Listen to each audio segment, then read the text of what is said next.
तर वळूया पुढच्या महत्त्वाच्या बातमीकडे। ती बातमी आहे पुण्यातून, कारण गंगाधाम चौकात एक भीषण अपघात झालाय। भरधाव वेगाने आलेल्या फॉर्च्युनर कारने फुटपाथवरील नागरिकांना उडवलेला आहे। यामध्ये 2 जण गंभीर जखमी झाल्याची माहिती आहे। या प्रकरणी मार्केट यार्ड पोलीस स्टेशनमध्ये गुन्हा देखील दाखल झालाय आणि वाहन चालक सध्या पोलिसांच्या ताब्यात आहे। अपघात एवढा भीषण होता की 2 नागरिक गंभीररित्या जखमी झालेत आणि हा अपघात झालाय तो म्हणजे पुण्याच्या गंगाधाम चौकात। भरधाव वेगाने आलेल्या फॉर्च्युनरने फुटपाथवरील 2 नागरिकांना उडवले। 2 गंभीर जखमी झालेले आहेत नागरिक आणि हा वाहन चालक जो आहे तो सध्या पोलिसांच्या ताब्यात आहे।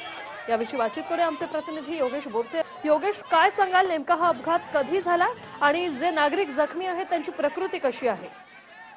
वृषाली, खरं तर काल रात्रीची ही घटना आहे।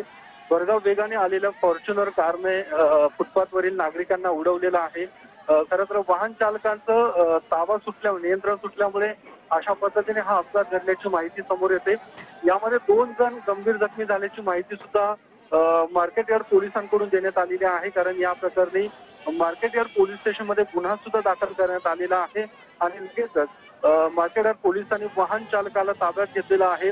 जे 2 जण गंभीर जखमी झालेले आहेत त्यांना जवळच्या खासगी रुग्णालयात दाखल करण्यात आलेलं आहे। मात्र या दोघांची प्रकृती सध्या गंभीर असल्याचं समजतंय। त्यामुळे ज्या पद्धतीने हा अपघात घडलेला आहे त्यामुळे एकूणच कारवाईची मागणी आता वाहन चालकावर होताना दिसते। निश्चितच धन्यवाद योगेश, तुम्ही दिलेल्या या सविस्तर अपडेटसाठी। तर वाहन चालक जो आहे तो पोलिसांच्या ताब्यात आहे आणि पोलीस जे आहे ते पुढील तपास करत आहेत।